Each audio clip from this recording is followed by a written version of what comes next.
Do I look like a pastor? No. No, I really don't.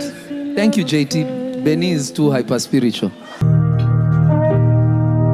Yes!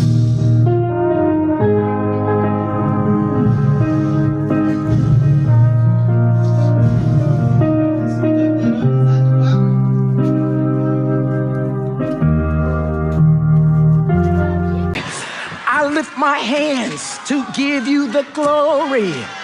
I lift my hands to give praise, and we will praise you.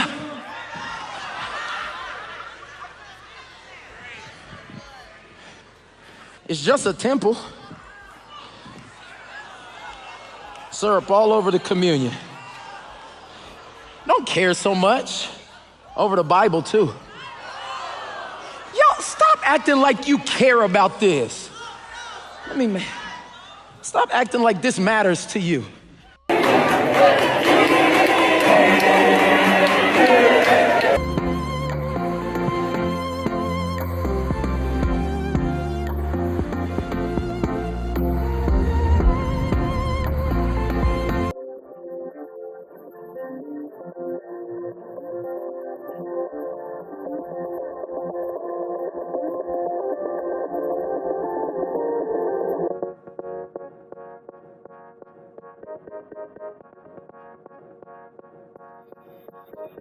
But that's not the case, because Ubud scoffs Jesus' words again during the same sermon, saying that Jesus made a useless statement. Verily I say unto you, he that believes on me, the works that I do, shall he do also. That means they were not able to do what you could do. They were doing some, but not all. These shall he do, because I go unto my Father. That's the most useless statement. This is what? Okay. This is what? Okay. This is what? Okay.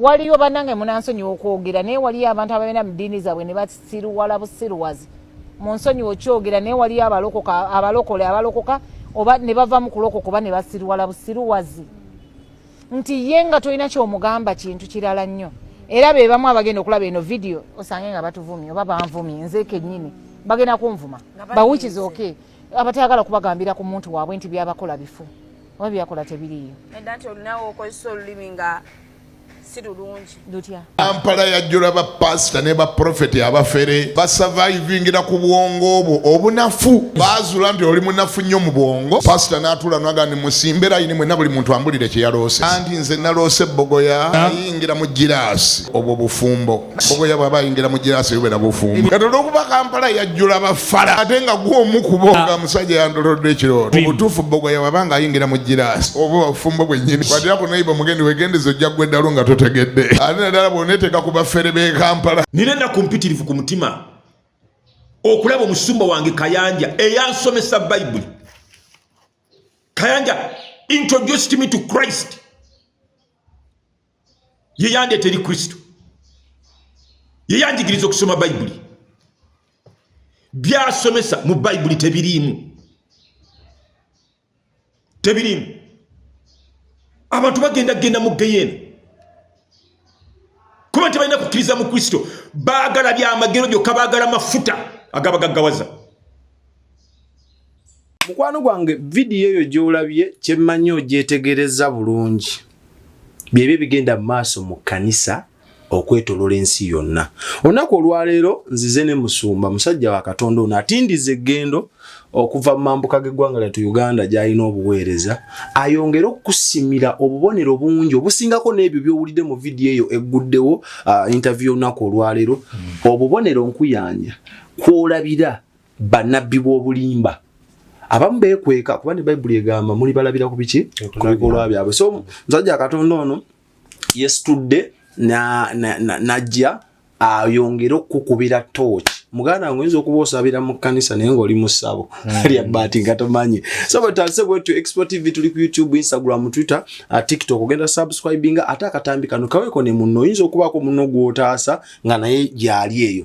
Naye nga sinnasimbula ngenda kubajjukiza mmwe benna mikwano gyange ng'obadde omaze ebbanga ddene ng'otawanyizibwa bino ebirwadde wammanga. Njagala owulirize nnyo oseeyo omwoyo. Omanyi bagamba asiika obulamu tasammuka. So njagala nkunnyonnyola bino ebirwadde bingenda osoma bye bisinga okusumbwa bannayuganda. Ogezezzaako awantu wangi omize ku ddagala biganye. Njagala owulirize. Prostate enlargement ndowooza kwe kugaziwa mu gigwe wasoma ku Luzungu. Abasajja bagazibwa kiki bayita prostate. Omuntu agenda akula. Prostate egaziwa nemwetula obuzibu ng'afuka ng'awulira obulumi oba ng'afuka nnyo. Koma ngenda kukozesa omanyi nange kati nfunye anyambako be bamanyi Oluzungu ekinemaano ng'akivvuunula. Ne wabeerayo bagiyita batya gwamanyi okusoma Oluzungu kino kinsomera ambo bagiyita batya? Hemorrhoids. Gikya. Emmeme emabega. Bulijjo bagiyita? Yes, hemorrhoids. Okimanyi bulijjo mmanyi tekiwona. Kiwona abamu babasala naye waliwo eddagala lyosobola okukozesa nga tebakusaze. Kino togenda kivvuunula. Olina ania, olina asthma, olina ulcers, olina kino bakiyita batya? No, someseza onfudde omusawo. Bakiyita joint pain. Kino kya SI. Sinusitis. Kyekyade ekyo. Okuzira olina okuzira. Weesirikire musajja akatonda. Back and joint pain ndoza bwe bulumi mu mugongo ne mu buyungiro oba mu nnyingo. Ne tubeera ne low sperm count. Bategeezeza ng'olina sperm bwe butofaali kambuyita butofaali obwegatta n'akatofaali ak'omukyala ne bukola omuntu. Akwamune bannayuganda basinga tebaawula sperms na semens. Naye tulifuna omusawo alitunnyonnyola. Tulina brain tumor, bizimba mu bwongo. Zino endwadde bw'oba olina gw'omanya azirina mukwano gwange. Mikwano gyammwe mubeera ku byeyo ebyo bazadde bammwe bwe mwaleka eno e Uganda ne basumbiwa ebirwadde ebyo ne mugezaako amadagala ewalala yonna ne batasobola kufuna buyambi. So gwe wuliriza nnyo ekirwadde kyenkoonako ng'okirina oba ng'omanya akirina ng'otikinga diabetes, sukaali. Oyo atufuukira kaana kaaliwo musumba. Kyekikola eno fibroids byebizimba munda. Okitegedde. Tulina allergies. Allergy nti enkuba bw'etonnya nze n'enfuukuuka. Omusana bwe gwako omungi n'enkyuka. Tulina syphilis. Kabootongo. Omwana atukana okugamba mbu kabootongo buli mwalina okuba ne kabootongo. Tulina n'obulwadde olwabuyita PID. Abakyala bangambye omusawo yankubidde akasimu nangamba gwe Kasona akyogera bajja kuba bategeera. Kati bano benkwanjulira babayita ba God Hills Herbal Medicine bakozesa eddagala lya butonde. Si busamize nti kweraguza kuliko ekigambo God Hills Herbal Medicine. Bakubireko ku namba y'essimu eri +256 70 60 64 923 oba kangisome mu bwangu nga ffe twamanyira nti 070 06 49 23 ne WhatsApp kweri ng'ogezezzaako eddagala njagala ogenda vaayo obujulizi after ng'ogezezzaako eddagala nerirema njagala toggwamu ssuubi sooka ogezese ku ba God Hills. Tujja kuba tukuyisizaamu obulango mpola kuba kati nabo beegase ku boodi yaffe tukola nayo. Musumula nnyo onansonyiwa okwonoonera obudde bano bakaba banga abanteekamu akasente bwe sibayisaawo nyinza obulweza data nyinza obulwa zitambuza n'embusumba zeetaagisa. Weewaawo mu bufu bwennyini ngenda kusaba ombuulize ku batulaba ku exporting. Abatuulize abatulaba amanya n'eddoboozi mbitwa Musumba Businge David ina kabuweereza wendimu eggulu naye mubendeka ina Businge eggulu. Siri mu kyoli naye ndagenda okukola emirimu gyange nkama nampayo n'obuweereza. Oweerezera ggulu? Ggulu. Gy'ovudde okujja? Ye navudde okujja wano kubanga omulamwa guno mukama yagunteekako dda naye noza naye nalwa nawo. Ogedde ku basumba n'ogamba nti abasumba tubalabira ku bikolwa byabwe. Naawe akatambi okalabike tusoosooza nnyo naawe okawulidde. Naye waliwo omuntu okwekweka mu bibala n'olowooza nti alina ebibala ebirungi naye nga byakola.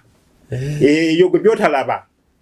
Ayogera bulungi ayamba abantu naye nga ayinza kubulimba kwa emiriza obuweereza nga foundation y'obuweereza eri mu bulimba mwajja sente empitirivu n'akosaako entono okuyamba abantu kunooza ati n'oyo musajja wa Katonda ayamba nnyo naye nga nedda kumbe kyatwala kye kinene. Yes, my goodness. Kale oyinza omuntu abantu abamu n'ebikola byennyini biyinza okuba ebirungi naye nga musege nga wano kyasiiga kirala nnyo ng'ali mu katemba alaga ng'omuntu wa Katonda asiga ekifaananyi ky'omuntu wa Katonda naye nga nedda. So nako olwaleero bafunye omukisa abatwaba ku expo ozze oyongera okubasimira.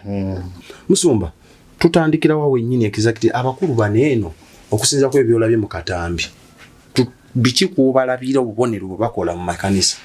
Amanya n'eddoboozi ndowooza byawedde. Kati mbadde nkyakugamba abantu abamu Bayibuli egamba muli balala ku bibala byabwe naye abantu bamanyi okusiga ekifaananyi kungulu kibayita persona. There's a difference between personality and persona. Persona kyekifaananyi omuntu kyasiiga mu public naye personality kyekifaananyi kyennyini omuntu kyali kyekituufu ky'omuntu kyali. Kati omuntu agenda n'alaga persona ey'obwa Katonda naye nga byakola nga n'obuweereza bwennyini buli ku musingi gwa bulimba. Singa ojjawo obulimba obuweereza bugwa. Kubanga bulimba bwa Sitaani. Mbugojja corruption mu ggwanga Uganda ligwa. Kati wojja obulimba mu basumba abamu tebayinza kuyimirira. Egwa. Kubanga ebintu byonna kubanga obulimba is the foundation. Ye foundation y'obuweereza bwabwe. Nali manyi obuweereza bulina yimirira ku Katonda. Nedda kati wekitewe kyandibadde naye Sitaani yeefuga ekanisa. Sitaani ndowooza ne mumasango inaga masabo Sitaani yasengukayo ali mu makanisa. Yegirisa. Naye ng'agira mu ngeri y'obwa Katonda. Omuntu ayambala essuuti naye so ayambadde essuuti eno si ssuuti naye ng'ayambala essuuti enyirira n'agenda mu maaso kwogera God ne Jesus. Bonolowooza nti omusajja wa Katonda naye nga Sitaani mwereere. Byasomesa tebiri ku byawandiikibwa. Omuntu yenna wadde nga alina ekkanisa ennene efaanana etya nga ali smart ate avuga emmotoka ennene etya bw'abanga byasomesa tebikwatagana na kigambo kya Katonda. Eyo ekkanisa gy'olimu nfu. Musumba tuyambe tutuzula tutya. Omulala guno twaguleese wadde guli mu lufuutifuuti luli kugamba how to identify false churches. Ozuula otya amakanisa amafu abago obulimba. Naye nga sinatuuka eyo omuntu kanisa ekyo omuntu ekanisa yegwe y'omuntu akkiriza mu Kristo. Nze makanisa. Actually yinza ogamba omuntu akkiriza mu Kristo is the smallest unit of the church. Kati kino yabeera group eno group ebeerawo ng'erina n'ekizimbo ebasabira kyebayita abantu abakkiriza mu Kristo kyebayita ekanisa. Or is the church. Naye ng'omuntu sekindomu is the smallest unit of that church. Kitegeera? Nze asookerwako. Gwasookerwako. Naawe nyine oba kanisa. Yes. Kyo kitegedde bulungi. Kakati obubonero bwe buno kwolabira ekanisa kulembera omwoyo gw'omubi. Nze waliwo ekanisa gy'olaba nga it is a modern shrine. Nga sabo eryo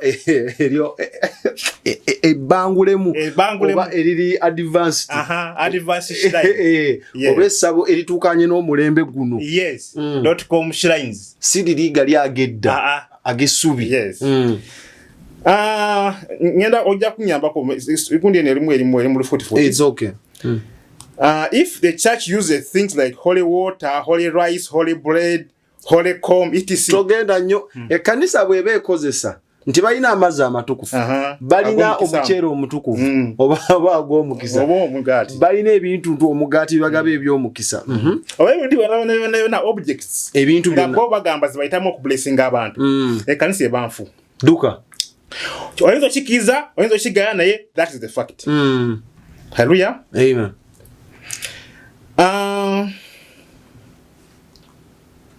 Ezo ebikola ebyo bayita idolatry. Biba idolatry. They have such churches have idolatry practices. Kitegeera. Gwe n'osalawo nti omuntu ablessingibwa mu mugaati kuva ddi. Kyawandiikibwa ki ekigambo kiraga nti okigamba nti omuntu okumublessinga alina kulya mugaati oba alina kumusamuliza mazzi. Bw'olaba ebintu ng'ebyo manya oli musabo erya.com. Emusomba nga bangi abakola ebintu ebyo. Babikola naye nwanti babikolera tebamanyi.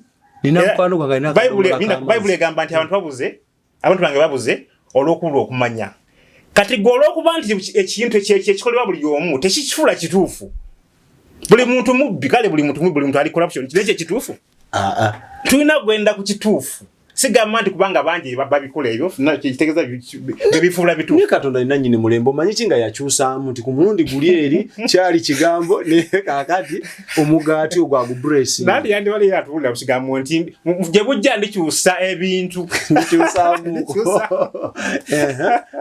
nakyo ndikimanya kale tusinza ku kyekyawandikibwa nti kale nga olaba ekyawandikibwa kigamba nti gye bujja ndikyusa enkola etali ya bulijjo obanga nekyusa ebintu bya bulijjo nebibabulesingiramu tena Bible wekyogera batugamba nti boolesebwa nanti boolesebwa okolesebwa kwa njawulo waliwo okuva mu magombe waliwo n'okuva mu n'obwakabaka bwa Katonda kati okwolesebwa kuva magombe holy rice holy water waliwo ekkanisa omwana yatadde taapu ku kituuti taapu ku kituuti naye seewuunyirako wakati si jengo gweoyogerako jengo manya jengo obonna bukodyo omuntu ateeka omanya abantu we have what we call psychological manipulation kati gwolaba omuntu nga atadde wali ekkanisa evaamu amazzi ku kituuti n'olaba nti nalabika Katonda ali wano yendoza wanjawulo taapu endala nga teziriyo kati goloza nti kanisa erimu taapu ya Katonda wanjawulo ali wano mwe mutukuvu atudde wano baba so they psychologically manipulate people naye okukiva kubutamanya ngo omuntu tosoma byawandikibwa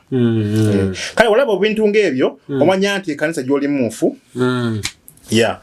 There are a number of scriptures which talk about God's blessing, but there's no such scripture which talks about using objects as a source of blessing. Waliwo ebyawandikibwa bingi ebyogera ku mukisa naye teri byawandikibwa byogera ku bintu nti ofuna omukisa ng'ofunye ku bintu njagala kusomeko kale mbwangu njagala kusomeko Yokaana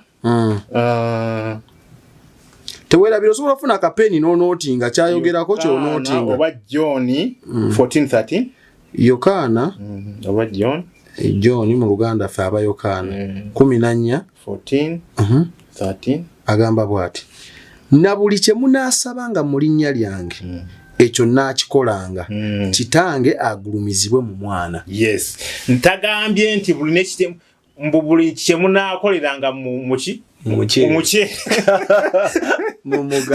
mugaati oba buli wenaabayiwa mu soda buli anaabayiwangako amazzi munafunanga omukisa si bwagambye emukisa guli mu kusaba mu linnya lye ate olina okwegendereza Katonda tawuliza saddaaka oba kusaba kw'abantu abajeemu bw'oyagala okusanyusa Katonda kola ebyeyagala olina okuba omuwuliza eri ekigambo kye ebyawandiikibwa bingi nnyo ebiraga omukisa gye guli okitegeera naye nga tebirimu tunasomako Isaaya 1:19 Isaaya ali mu ndagaano nkadde 19 agamba bw'ati nti bwe munaagondanga ne muwulira munaalyanga ebirungi eby'ensi. Kyekigambyeko bw'okkiriza okuwuliza ekigambo kya Katonda regardless of what the world says, regardless of what anyone says, nga tufuddeyo ku buki buli omu kyayogera gwe n'okola ekigambo kya Katonda nga okigamba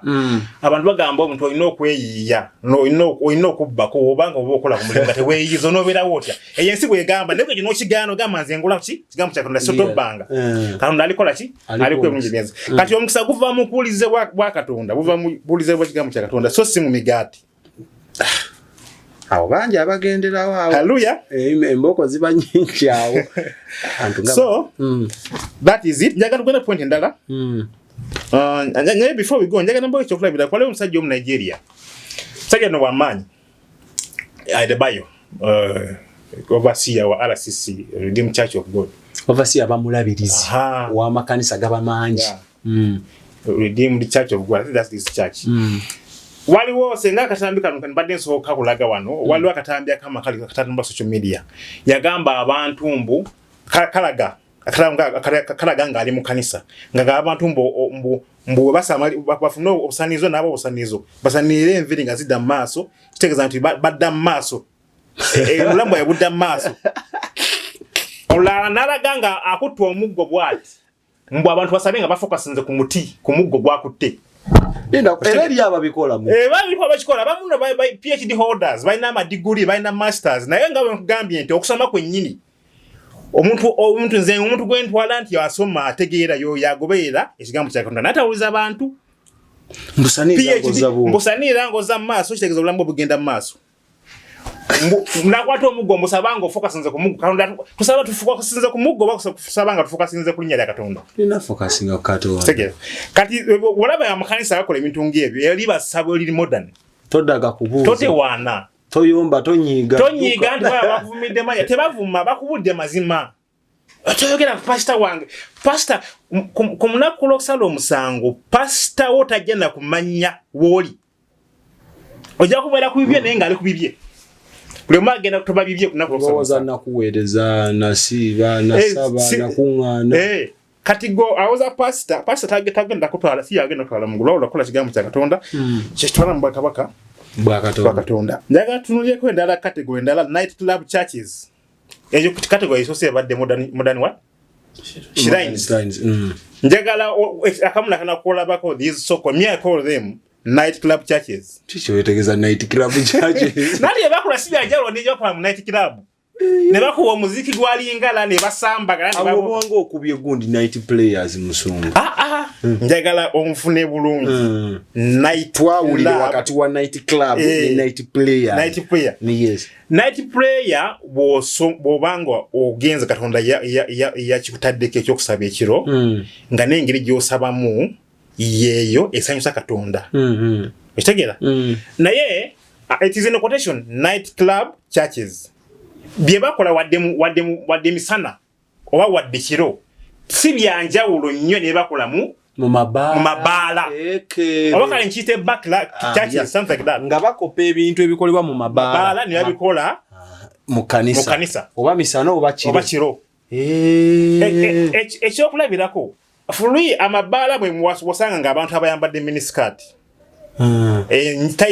tight miniskirts abantu abayambadde damage abantu abasaze abakoze enjala abasinze enjala abakyala oba abakazi abakyala oba abaami bataddeko earrings abaami abakoze eki abasibye enviiri yes naye kati eyo yonna byavaayo biri mu kanisa ati mu Bible tugaji mujenga bwe muri jangu nga bwoli okay nange nakuwumuza regardless your appearance regardless your way of wearing yes also kujanga bwoli into sigalanga bwoli weno juga naye olaba nkalire kanisa tekuyogera ku bantu ngabo tebagamba kukyuka tebagamba kwenenya ebasabira mu busabizi musajja agenda mu maaso kanisa ebanfu yes jangu nga bwoja miniskirt ne kanisa entuufu inda kugamba nti munayi miniskirt tekwatagana na bwa Katonda balina okushapinga ekanisa ennamu yes jangu nga bwo into sigalanga bwoli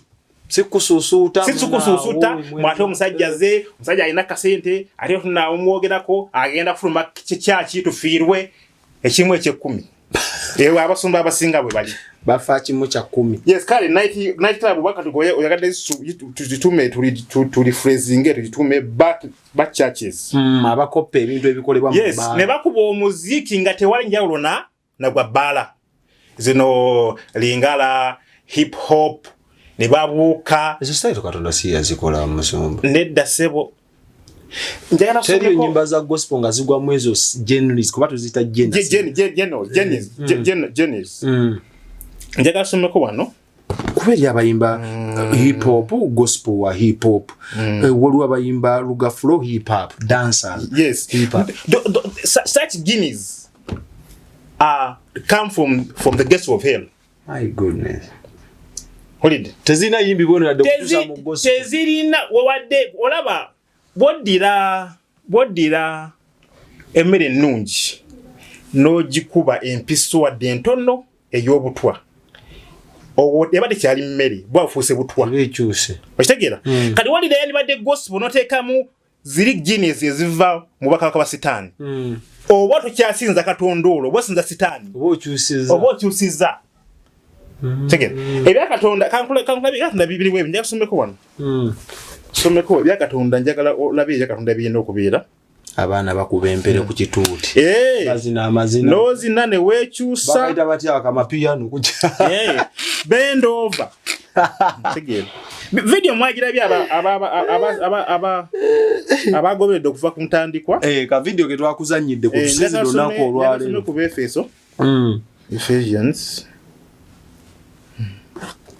5:18 ne 19 Abefeso 5:18-19 so temutamiiranga mwenge kubanga mugwo mulimu okwegayagula naye mujjulenga omwoyo 19 nga mwogeragananga mu Zabbuli n'ennyimba n'ebiyiiye eby'omwoyo nga muyimbanga nga mumukubiranga ennanga mu mutima gwammwe Mukama waffe nga mumukubira ennanga. This is the English version. Do not get drunk with the wine which leads to debauchery, but instead be filled with the Spirit, speaking to one another in psalms, hymns, and spiritual songs, giving spiritual songs, singing and making melody to the Lord in your hearts. Singing and making melody to the Lord in your hearts. Kaondo okuyimba ekwasinga okwagala kwa kumutima. Tikatonda wangu webale nnyo wanzija mu bubbi kasishabba. Webale nnyo wanzija mu bwenzi sishabba. Ogwo omutima. Mazina musumba. Na mazina ganda okubanga kwatagana Katonda nga sigegali agava mu bakabaka ba Sitaani. Kubanze nebuza amazina agakutula enkutu za Daudi galina okubanga galiko ne Sama. Enkutu ngate kutulikika. Nenda. Daudi yazina n'enkutu. Yazina nezikutuka. Yes. Kakati abantu abasinga ayo bakwera ensobi. Daudi yazina n'enkutu nezikola ki? Amazina agakutula enkutu, that's not a normal dance. Nali kati ekyo kyakwekwasa wekwasa. Kyakwekwasa wekwasa. David yagendera nnyo okusanyusa mubiri gwe. Yagendera nnyo okusanyusa Katonda. Nefe wano tugenda kukuba ekidongo okusanyusa emibiri tuloza nti omuntu kufuwayi naye nga mibiri gyaffe gye gisanyuse. Okitegeera? Ekyawo nakigambye bunne ennyimba Katonda kyasinga okwagala yeeyo ey'omutima. Katonda nakuyamba n'abakulimbya kuyisizaamu n'osanyuka mu mutima. Okusanyuka Katonda omanye kisenso Katonda kimanyi.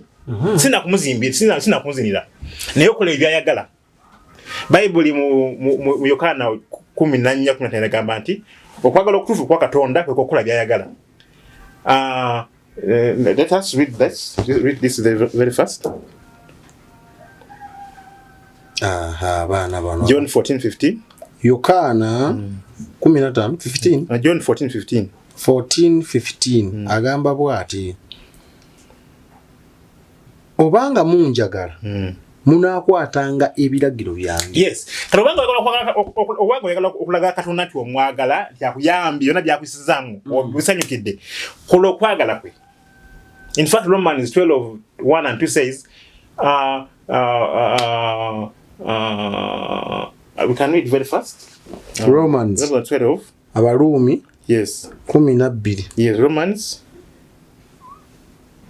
12. I want to give the real text. So kusoma mu Luganda 12 meka. Kutandikirawo 12:1-2. 12:1-2 kyenvudde mbeegayirira abooluganda olw'omusaayi gwa Katonda okuwangayo emibiri gyammwe saddaaka ennamu entukuvu esanyusa Katonda kwe kuweereza kwammwe okw'amagezi. Namba 2 so temufaananyizibwanga emirembe gino naye mukyusibwenga olw'okufuula amagezi gammwe amaggya mulyoke mukemenga bwe biri Katonda byayagala ebirungi ebisanyusa ebituufu. Yes. Agambye Paul agamba I urge you brothers and sisters, I urge you believers to offer their bodies as a living sacrifice, holy and pleasing to God, as their spiritual worship, not to conform to the world, but to be transformed by renewing their mind.